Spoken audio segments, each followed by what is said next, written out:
चकोरी ताई जी के कमरे में कछु मिला और ना ही बाबूजी के। अब बचे काका। ये क्या बकवास कर रहे हैं आप? पहले कौन भागा हमारे घर से?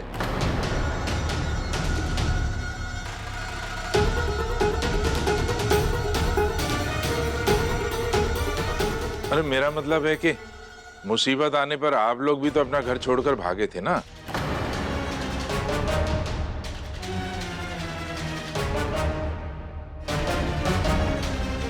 अब हो सकता है कि गहना के जाने के बाद आयुष्मान का दिल टूट गया, फिर उसको यहाँ रहना मुश्किल हो रहा था तो चला गया यहाँ से। आप हद से ज्यादा बोल रहे हैं। आप इतना बुरा क्यों मान रहे हैं? मैंने बात किसी बुरे इरादे से नहीं कही है।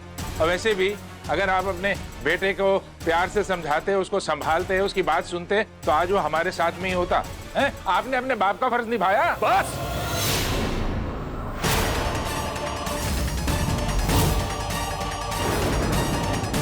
आपकी सलाह की जरूरत नहीं है हमें। अपनी सलाह अपने पास रखिए।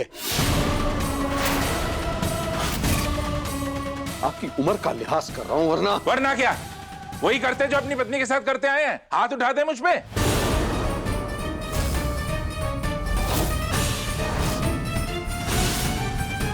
राघव, आपकी हिम्मत कैसे हुई इतनी घटिया बात करने की? समझते क्या है आप अपने आप को? इतनी देर से प्यार से समझा रहा हूं, समझ नहीं आ रहा आपको? बकवास किए जा रहा है। ये क्या कर रहे हैं? छोड़िए इन्हें। हम कहते हैं छोड़ो।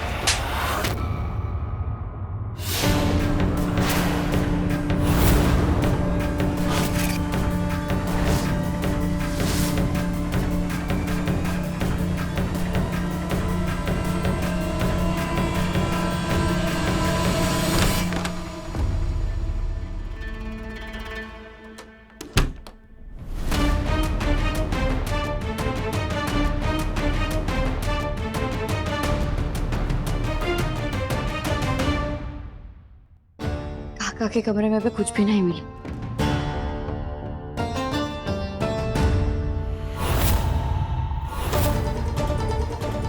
अलमारी में तो हमने देखा ही नहीं। या ढूंढते।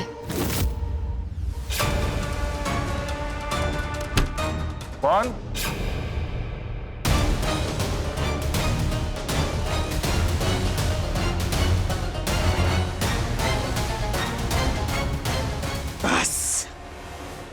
बस राघव,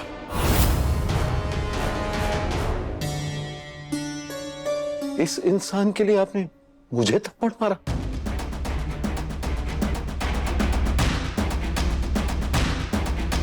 क्यों दीदी? भाई मैं हूं आपका। ये कौन है? कौन है? बोलिए, जवाब दीजिए। क्या रिश्ता है आपका इनके साथ? आप सगे हैं क्या? कौन है ये? जवाब दीजिए प्लीज। अरे हमारे पति हैं।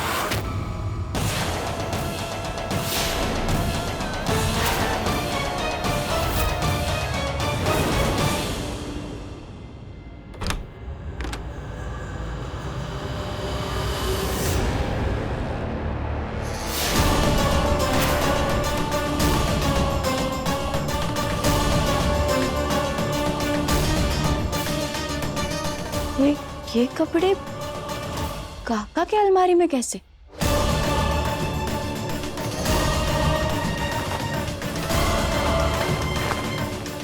हाँ, ये तो वही नकाबपोश के कपड़े हैं। जब उसने हमें मारने की कोशिश की थी, हमरे डॉक्टर बाबू से हमें दूर कर दिया था,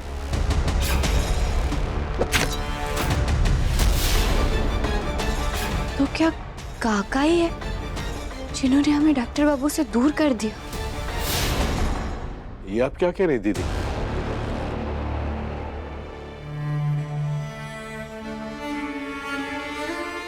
हम सही कह रहे हैं राघव,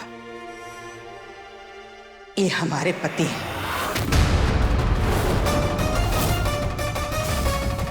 हे भगवान, ये क्या सुनना पड़ रहा है? जीजी, आप तो बड़ी छुपी रस्तम निकली। हाँ, अरे इतने सालों से आपने हमें धोखे में रखा कि आपकी कभी शादी ही नहीं हुई, लेकिन आपके पति तो यही मुंबई में ही रहते हैं।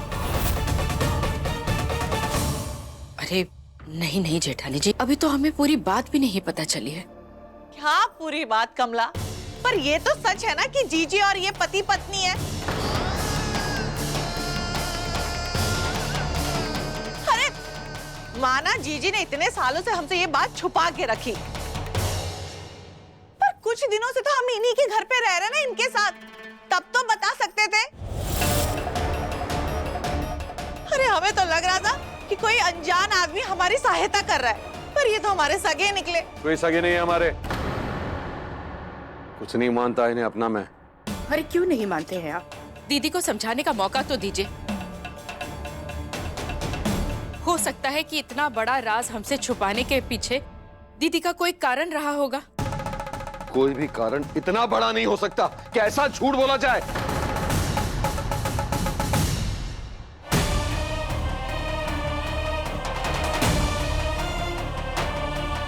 एक बहन होकर भाई से इतना बड़ा झूठ बोला दीदी। क्यों दीदी? इसे धोखा न कहूं तो क्या कहूं? नहीं राघव, बोलिए, जवाब दीजिए।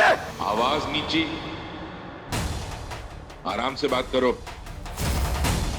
अपनी बहन से कैसे बात करनी है ये सीखने की जरूरत तुमसे नहीं है मुझे। ये सिर्फ तुम्हारी बहन ही नहीं है, मेरी पत्नी भी है।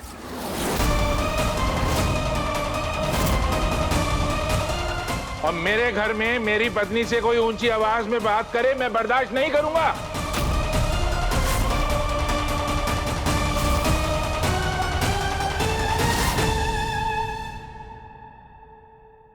पर ये सब कैसे हो सकता है?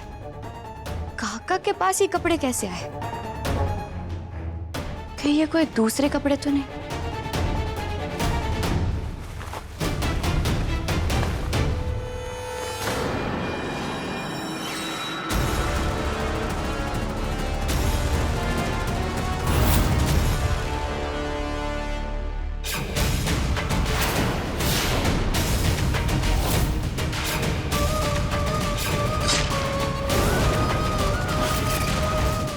ये क्या? इसके कपड़े पे तो वही खून लगा हुआ है। इसका मतलब है ये नकाबपोश के ही कपड़े। और ये यहाँ काका के अलमारी में कैसे? वो तो देख भी नहीं सकते, तो वो नकाबपोश कैसे हो सकते? या फिर वो काका अंधे होने का नाटक तो नहीं कर रहे?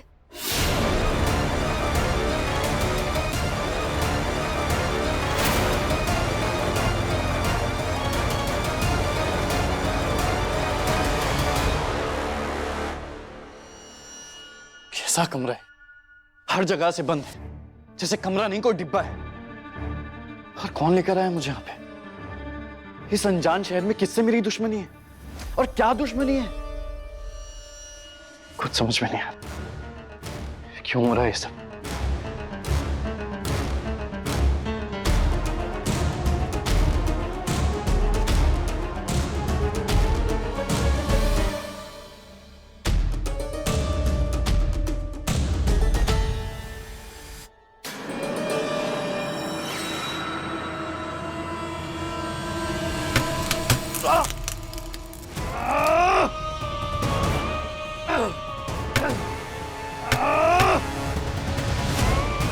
ये क्या है?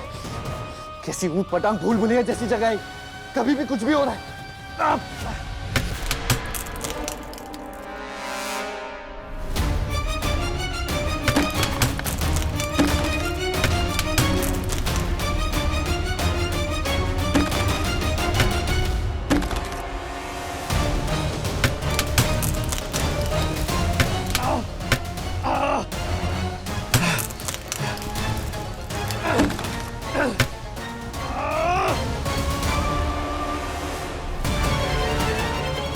अब पैर टिकल ही नहीं रहा। हाथ छोड़ो दीदी का, हाथ छोड़ो दीदी का। आप दीदी का हाथ छोड़िए। ये तुम्हारी पत्नी नहीं है, हाथ छोड़ो।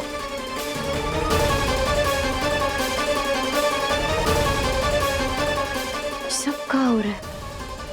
और ये काका ने बुआ जी का हाथ काहे पकड़ा है? हे राघव, ए भैया, हमारी बात सुनो।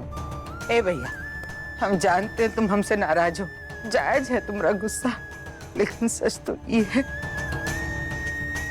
कि ये हमारे पति है और हम इनकी पत्नी। और इस बात को हम चाह के भी नहीं झुठला सकते।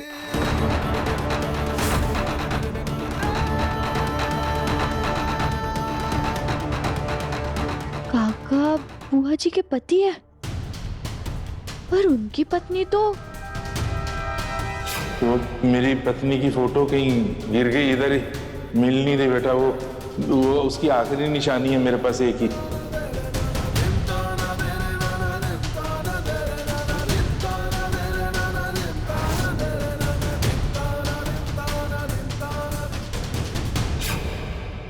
अब हमें सब समझ आ रहा है, पर बुआ जी ने ये बात छुपाई क्यों सबसे? हे राघव, देखो तुम्हारा गुस्सा ना अपनी जगह पे जायज है, लेकिन भोलेनाथ की सौगंध खा के कहते हैं हमें नहीं पता था कि हम बनारस से भाग कर जिस घर में शरण लेंगे वो घर इनका है। हाँ, हमें पता चला, कुछ दिन बाद हमको पता चला, लेकिन हम बोल नहीं पा रहे थे ना भैया। जब तक बोल सकते तब तक बहुत देर हो चुकी थी। सच कहते हैं, तुम्हारी कसम कोशिश की हमने कोशिश की कि हम तुमको बता दें, एक दो बार मौका देख के बता दे, पर हिम्मत नहीं हुई।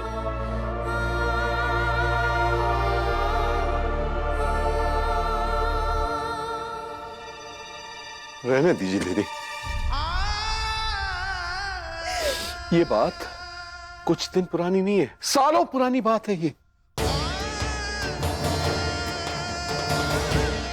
पहले आपने हमसे ये छुपाया कि विराज आपका बेटा है, फिर उसी विराज के पिता के घर हम रह रहे हैं, उन्हीं का एहसान ले रहे हैं, ये छुपाया।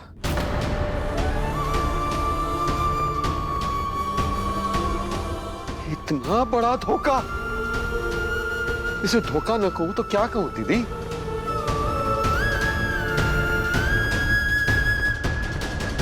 अच्छा, जिस बहन ने तुम्हारे लिए इतना कुछ किया तुम उसे धोखेबाज कह रहे हो? शर्म नहीं आती?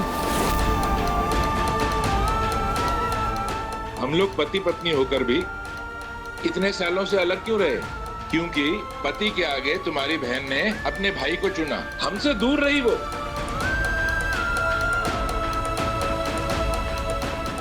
नाराज तो मुझे होना चाहिए जानकी से कि तुम्हारी वजह से सालों से हम लोग अलग रहे।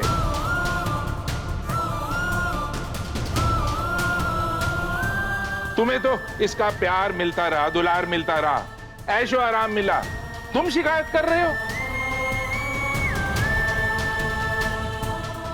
अरे माना जीजी ने जो कुछ भी किया अपने भाइयों और उनके परिवार के लिए किया, लेकिन आपको अपना रिश्ता छुपाने की क्या जरूरत थी? हाँ, अरे इतने सालों से जीजी हम पे सिर्फ रुबाब झाड़ती आ रही है, हर छोटी छोटी बातों पे हमें उनकी बातें सुननी पड़ती है। और आज जब जीजी ने इतना बड़ा धोखा किया और धोखा करके हमसे छुपाया है और हम कुछ भी ना बोले, ये तो वही बात होगी ना, चिट भी मेरा पट भी मेरा। बस कीजिए आप लोग। अगर हमें दीदी से एक सवाल का जवाब नहीं मिला, इसका मतलब ये नहीं कि वो हर बात के लिए गलत है।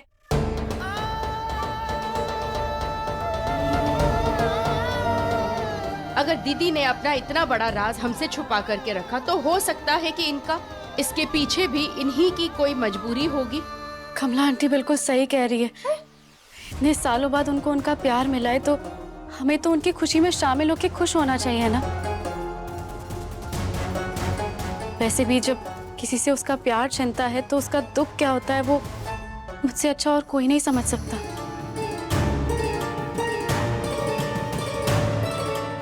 ये आलिया हमारे घर के मामले में काहे घुस रही है? आप लोगों को जो सोचना है सोचो, जो कहना है कहो, पर मैं इस रिश्ते को कभी नहीं मानूंगा।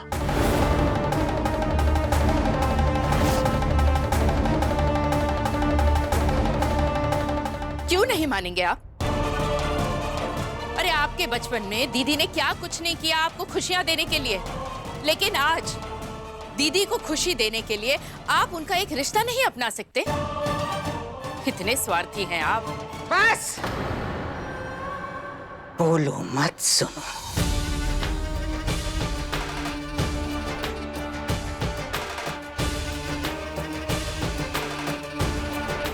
अब तक ये बात राज थी, पर अब इस बात का खुलासा हो गया है राघव। इस सच्चाई को तुम भी जान लो और मान लो।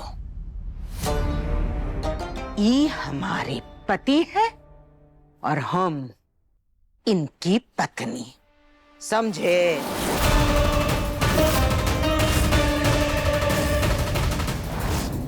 अब इस बात पे हमको कोनो बहस नहीं चाहिए, समझे साहब?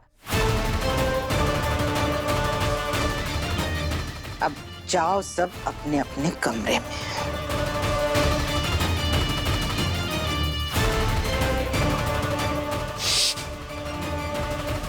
जाओ।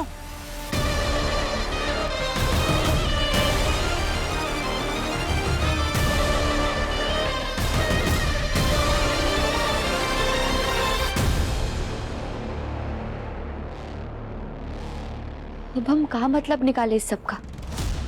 बुआजी और काका पति पत्नी है, काका बुआजी का इतना साथ भी दे रहे हैं, तो फिर काका के कमरे में नकाबपोश के कपड़े क्या कर रहे थे?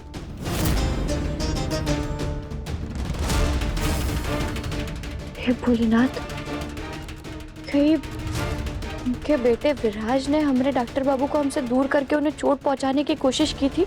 कहीं काका भी तो हम सबके आंखों में धूल झोंक कर वही सब तो नहीं कर रहे? कहीं उन्होंने ही तो डॉक्टर बाबू का अपहरण नहीं करवाया? बहुत बुरी तरीके से फंस गया, पूरी कोशिश करके भी नहीं निकल रहा है। अब क्या करूं? क्या करूं?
क्यों नहीं बताया दीदी ने मुझे अपनी शादी के बारे में?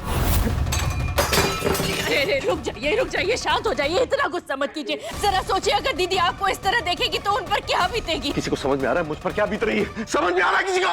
अगर रिश्ता दीदी और भाई साहब के बीच का है तो फिर उसका फैसला दीदी को करने दीजिए ना। मैं मानती हूँ कि दीदी को आपको ये बात बहुत पहले बता देनी चाहिए थी, लेकिन अगर दीदी ने हमें ये बात नहीं बताई तो हो सकता है कि उनकी कोई मजबूरी या कोई तकलीफ रही होगी, हमें समझना चाहिए। सबकी तकलीफ मैं समझूं। बड़ी वकालत कर रही थी दीदी की बात, मुझे मतलब ही कह रही थी। क्यों बीच में पड़ी? क्यों पड़ी बीच में? शांत हो जाइए ना, मैं आपकी तकलीफ समझती हूँ। चुप, एकदम चुप। अरे तू क्या समझेगी मेरी तकलीफ? तू ही तो मेरी तकलीफ होगी। वजह है हमेशा बीच में बोलती है, हमेशा मेरी बात काटती है। तू भूल गई तू। तुझे कोई हक नहीं दिया मैंने अपनी दीदी और मेरे बीच में पड़ने का। आप गलत समझ रहे हैं। मुझे कोई शौक नहीं है आपके और दीदी के बीच बोलने का, लेकिन अगर आप कुछ गलत करेंगे या गलत कहेंगे तो मैं तो आपको रोकूंगी ना। ठीक है, तो फिर मुझे भी तुझे चुप कराना आता है।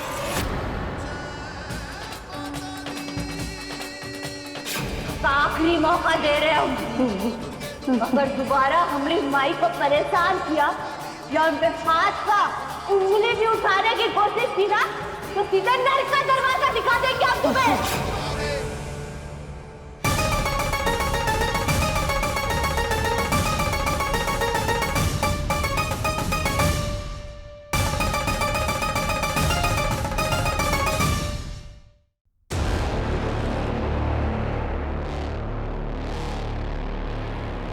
काका अगर बुआ जी के पति है तो फिर वो हमें या डॉक्टर बाबू को चोट पहुंचाना काहे चाहते? वो हमारे साथ ऐसा बर्ताव काहे कर रहे हैं?